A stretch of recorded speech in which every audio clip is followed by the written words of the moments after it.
Hello, I'm Brebner from Xilinx, and today I'm going to talk about programmable hardware in software-defined networking.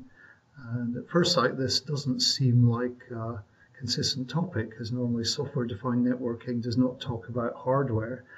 So how I'd like to start is just about the words hardware themselves. And if you talk about hardware to people, then normally they're thinking it's a kind of scary topic. You're designing architectures and you've got circuits involved and electronics and there's data flow through the architecture basically, and being hard where it's fixed, and in general it's a difficult business. Whereas software, people talk about algorithms and programs, and there you've got control flow, instruction after instruction. By definition, it's soft, it's flexible, and it's a kind of friendly experience. So when people introduced software-defined networking, the basic idea was, somehow it's easier because we don't have this dangerous hardware to bother about. However, when you look at it more closely, in the world of programmable logic, which is where Xilinx is, we have soft hardware.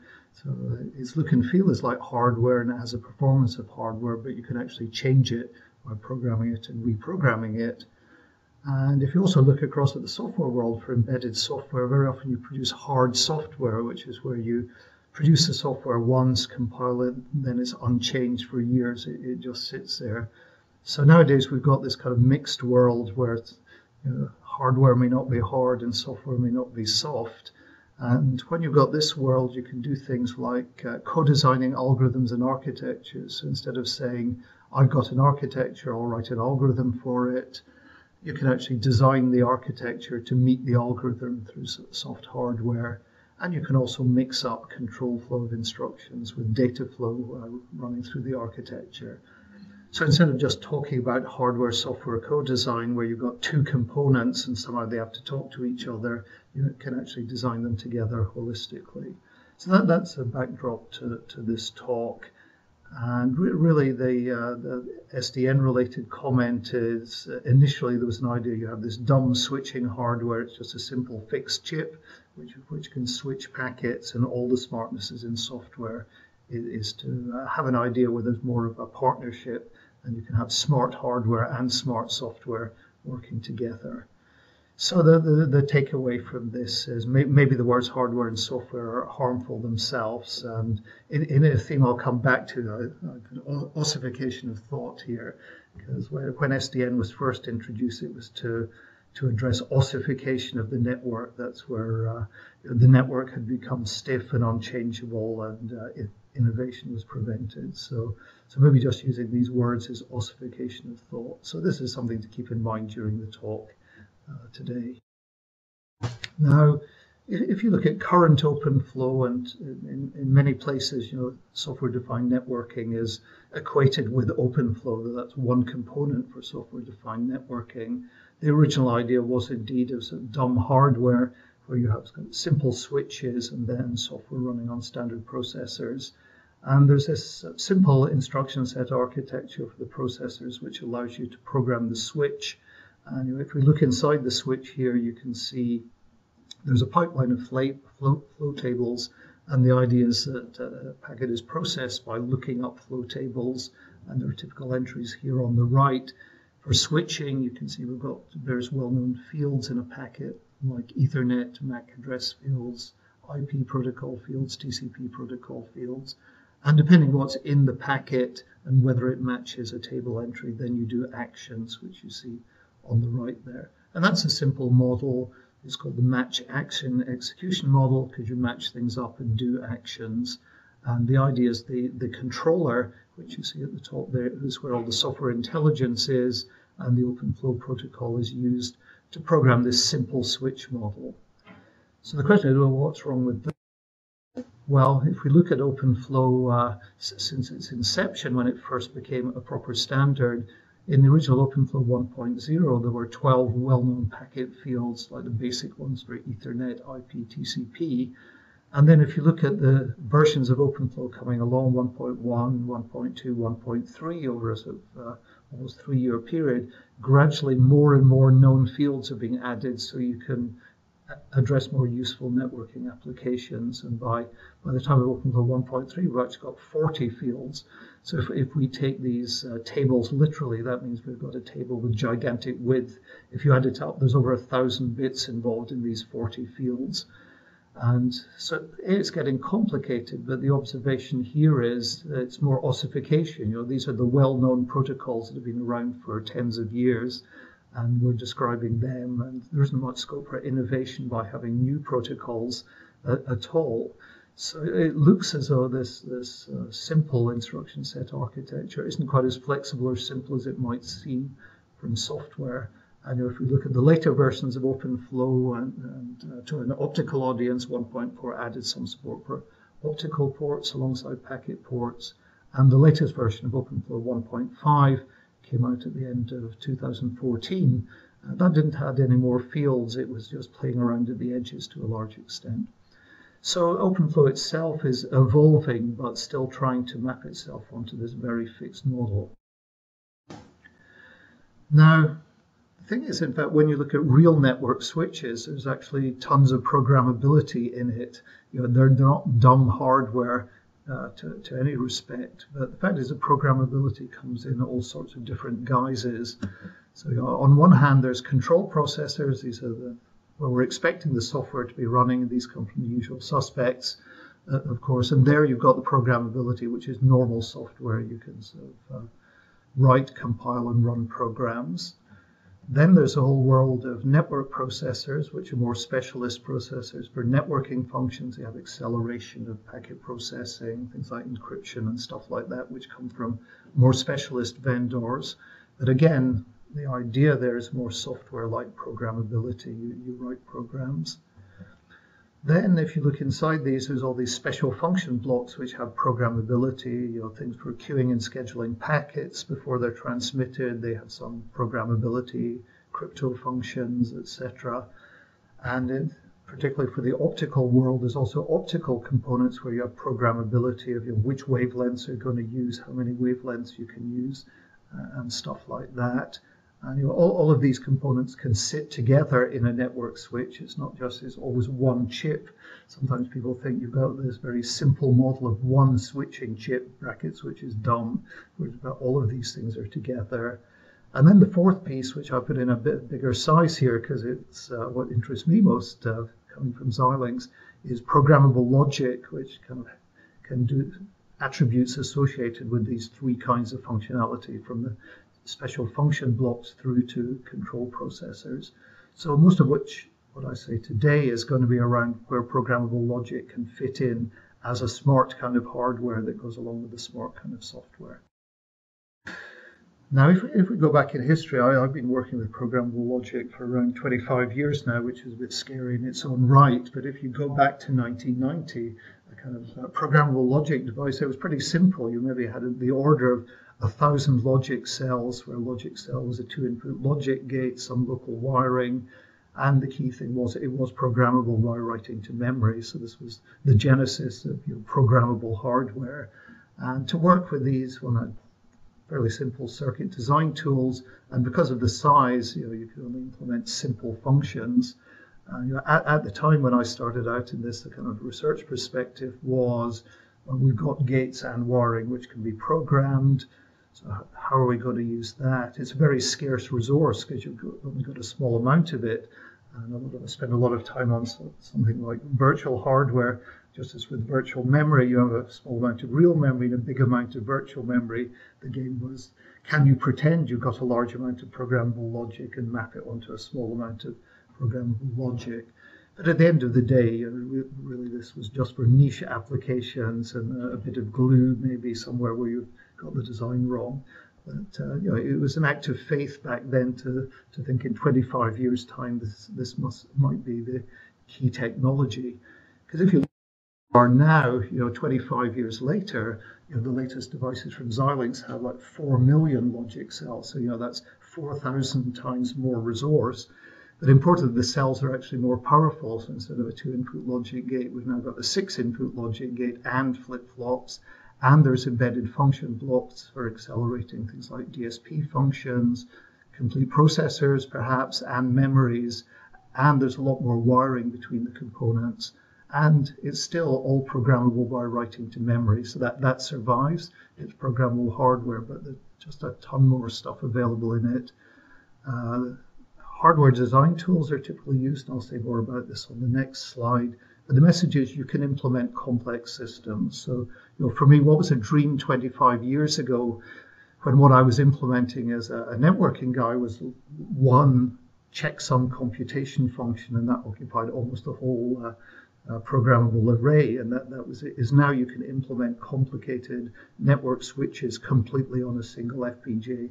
And it's really only been in the last few years when suddenly the technologies reached the point where you can build significantly sized systems that used to be complete boards or even complete racks can fit onto one device. And that's really the sea change in the technology. And now the research perspective is, how do we get our hands around this technology? So instead of circuit design, hardware design, it's how we can bring this to more software style people with software style engineering. We can think of these things as being processors and processing architectures. It's not just a little bit of a circuit. And really positioning this alongside the other technologies like CPUs, GPU graphics processor units, and network processor units. And one message you get straight away when using this is lower power. Instead of these heavy duty technologies that are trying to cater to everyone, we can build kind of customized hardware using the programmability. So really things have moved on a lot in 25 years. So personally, I'm pretty excited that we've got to the point where we can build systems, but there's still a challenge in how you go about making beyond specialists. And if we look at the current situation for how do we program programmable logic, the backbone of it's still modeled on the chip design experience, where typically we start with a hardware description language, and then as on the left-hand side, we have a tool flow which processes that description. And at the end, instead of getting a piece of silicon out, we have the programming information, the bit stream, which then is loaded into the FPGA device. And, sometimes you can get cryptic results if you're not a sort of extreme hardware specialist. It may not do the right thing. We're going to have to go around the loop again, or the performance may not be quite what you were expecting, and you have to tidy that up. So where a lot of work's been done really to make life better for the hardware guys is, first of all, having some pre-produced blocks in libraries where instead of having to write everything yourself, as in the software world, you have libraries of components you can use and reuse, and that they're available. And also high-level synthesis, which I've described here involves a superset of a subset of C.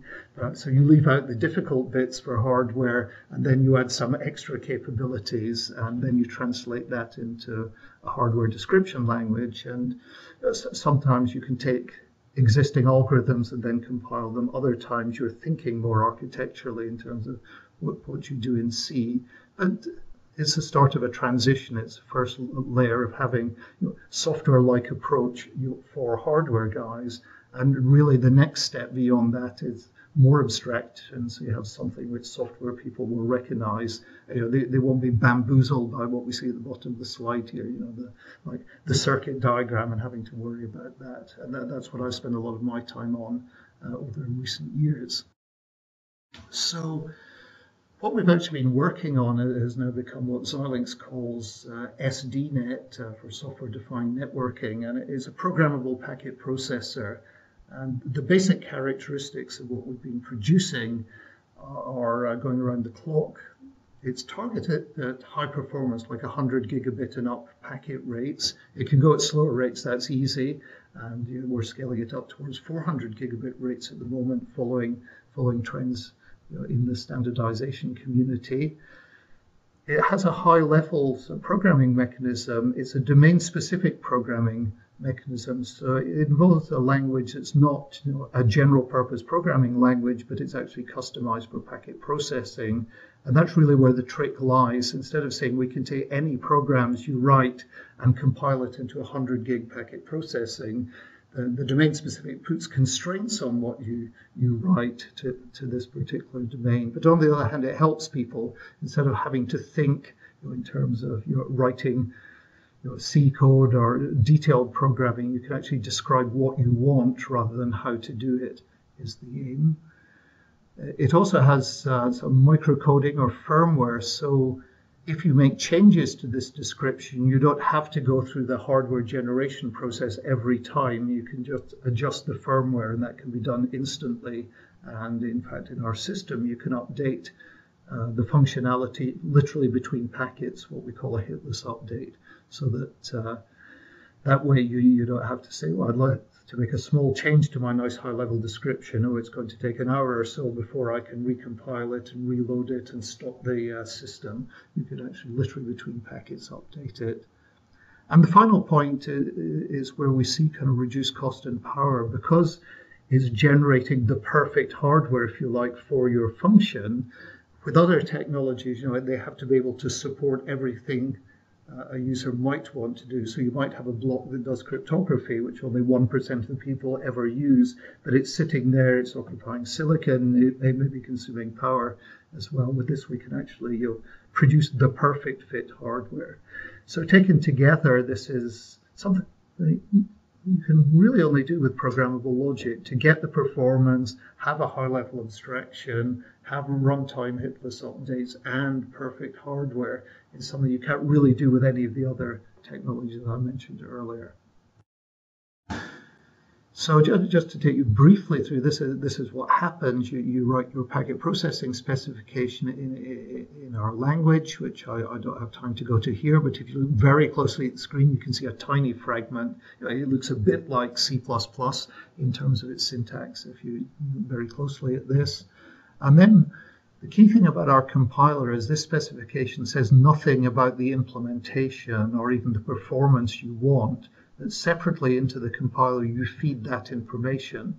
So what we have here is a very scalable system. You can write a packet processing description for your processing Ethernet, IP, TCP packets, and then produce different implementations for different throughputs, latencies, etc., just by changing the parameters into the compiler, not your description. Whereas typically, either if you're doing a hardware design, it's a hardware redesign if you want to change your speed significantly, or in software, you're likely going to have to do hand optimization to try and make things work.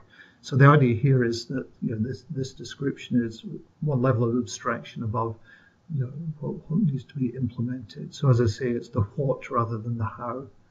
So we run the compiler and two things come out. One is in a high-level hardware description language, an architecture which is customized for this particular packet processing need, and firmware which is going to run on that. So this description goes through the standard Xilinx Vivado tools, which generate you an efficient FPGA bit stream to actually implement this function. And then we use that to load the FPGA, and suddenly you've got this tailored packet processor, customized to you. It's not an off-the-shelf network processor. It's your own network processor on the FPGA.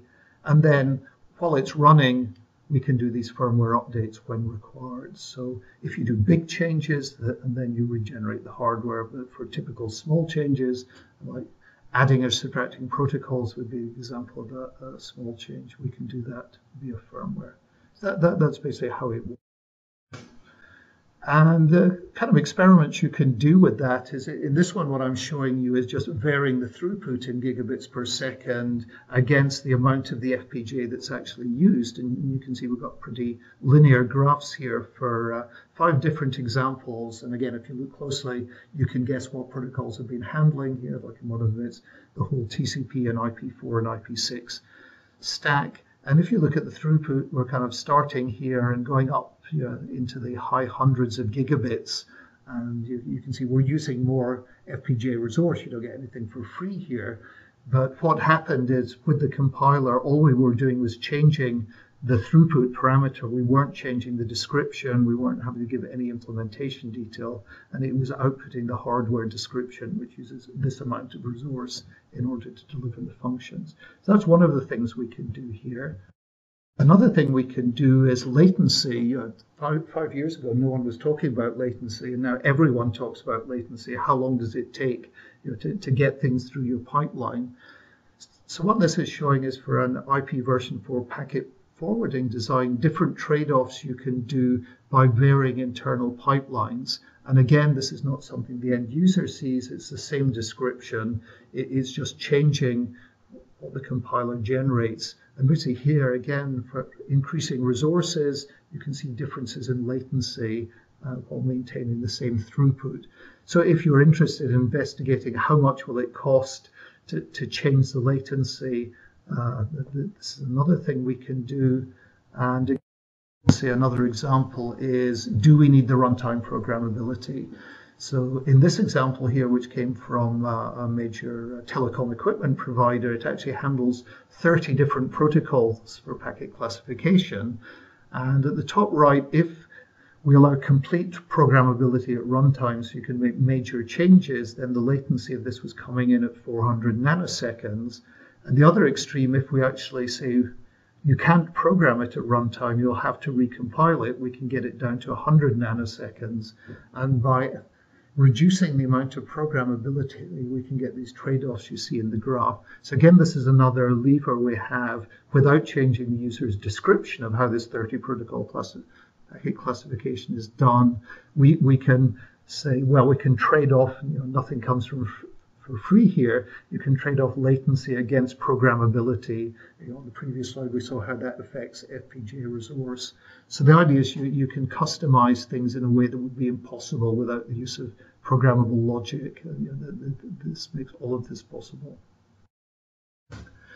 So there's one example, coming back to the SDN. This was an example we implemented in the photo at the top right there, using the Xilinx Zinc device. And this is interesting because it has not just programmable logic, but 2 ARM processor cores on it. And in this example, we put an OpenFlow agent into the ARM, so it talks OpenFlow to the outside world for control purposes. And as you see here, there were 4 channels of 10 gigabit traffic coming in, and a kind of loopback channel to the OpenFlow agent on the ARM. And this is a kind of example, of doing OpenFlow agent on a device where some functions are in the processor where it makes sense, it's software-like, and the mainstream functions were in a data plane we built with the SDN programmable packet processor. So that was an implementation of the OpenFlow data plane. On this example, because Zinc is actually intended for lower end stuff at the moment, that's why we have the 10 gig traffic. And that same data plane could be a 100 gigabit data plane using the same description. So this is how we bring it into the SDN world. Is instead of having a dumb switch chip, this is actually a very flexible both software and hardware component.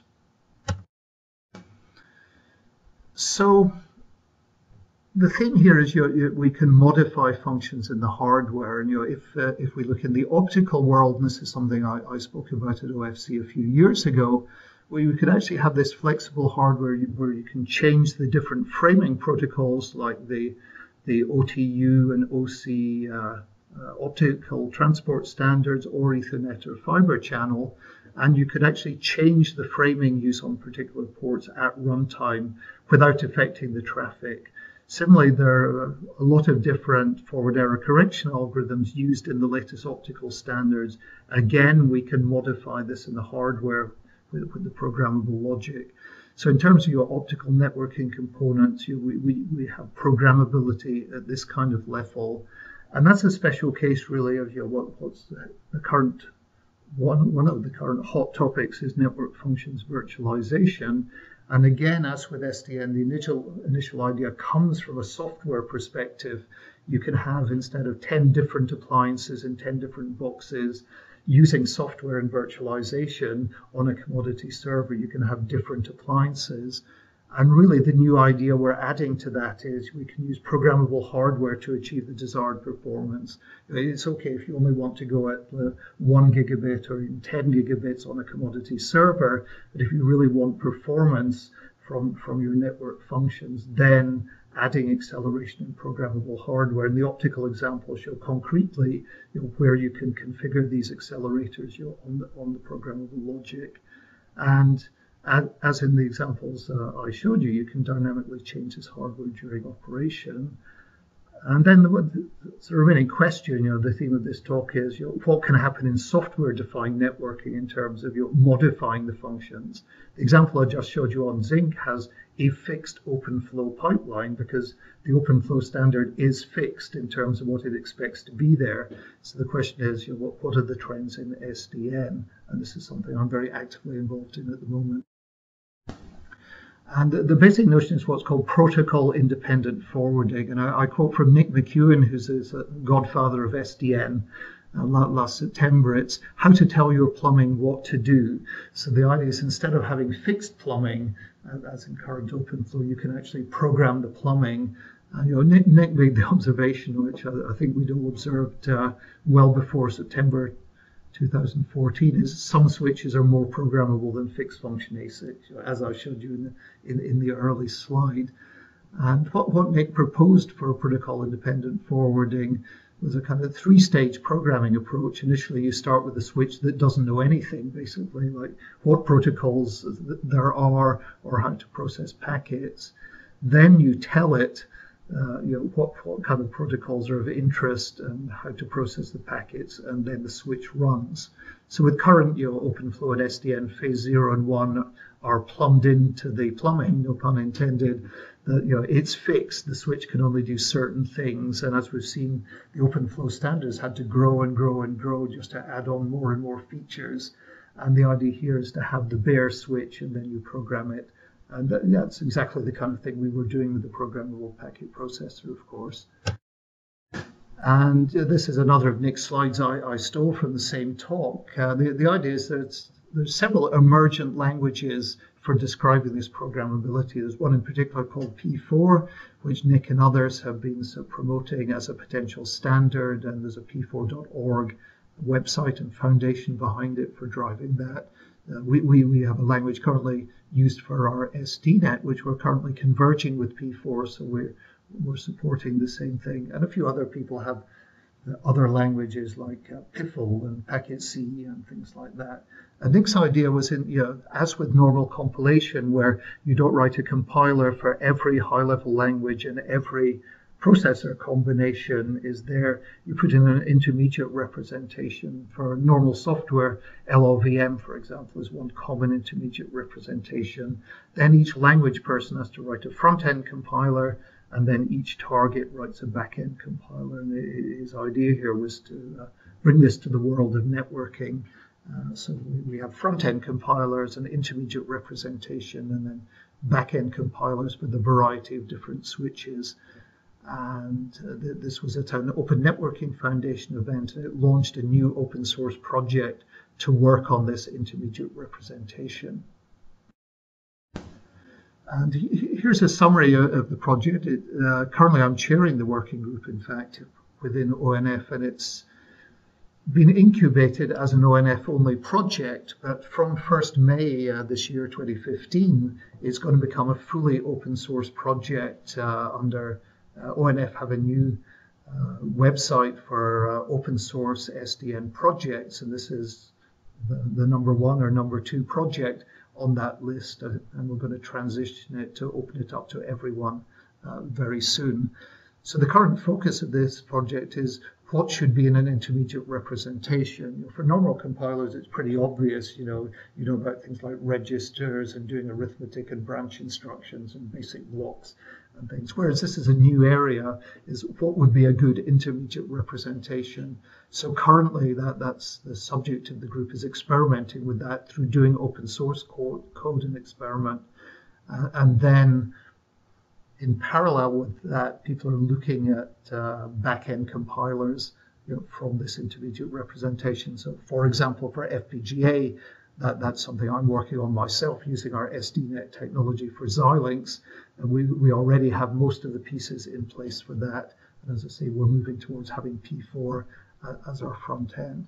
So this is a kind of hot topic within the Open Networking Foundation, and really it's the next big step for software-defined networking. It's moving away from this dumb switch model to this highly programmable switch model. And that's where we've been aiming with SDNet. And as mentioned, it looks like somewhere where programmable logic can really play a major role because if you look at the back ends here, it's a lot more flexible technology in terms of what components you put into the hardware and what you need for your particular application. So in other words, what you describe in your high-level description can be mapped onto the perfect hardware for this, rather than kind of approximate hardware or too slow hardware on CPUs, for example. So in conclusion, the aspirations of SDN are kind of well known and are excellent, which is flexibility, openness, and innovation. It's opening up the traditional communication system box, pulling apart the control plane and data plane. But when you look at the original conception, it's really what I'm calling here an ossified technology approach. It's based on the processor being king. This is 75 years old now. And obviously, it's easy to do academic experiments using processors and the PC on your desk. It's less convenient if you have to have a hardware lab. So, early SDN experiments before it hit the outside world are easily done on that at slow line rate. But really in practice now, people are saying it needs to perform at the kind of increasingly demanding communications rate, which means that innovation in the platforms matters too. And this is why we need to look at heterogeneous programmable technologies. I'm not saying everything should be in programmable logic, just as I wouldn't say everything should be on a CPU. It's a question of finding the right balance. Our Zinc example showed here, some of the functions are good for software. We can do that. They're not time critical in the ARM. Other things are time critical. We do them in the programmable logic, with high-level programming abstractions and really with scalable solutions. If you look at Ethernet these days, it used to be you got a new Ethernet standard every 5 to 10 years. Currently, there are 4 different Ethernet speeds being standardized together, and people are inventing more in between. So having a technology where you don't have to re-implement, suddenly there's 4 new Ethernet speeds suddenly the same year, having this scalable approach really helps there. And at the end of the day, we're the plumbers here, the networking guys, making this available to the applications so they can configure their ideal networking platform and then operate it and get on with actually delivering the interesting apps and capabilities that people want from modern networking.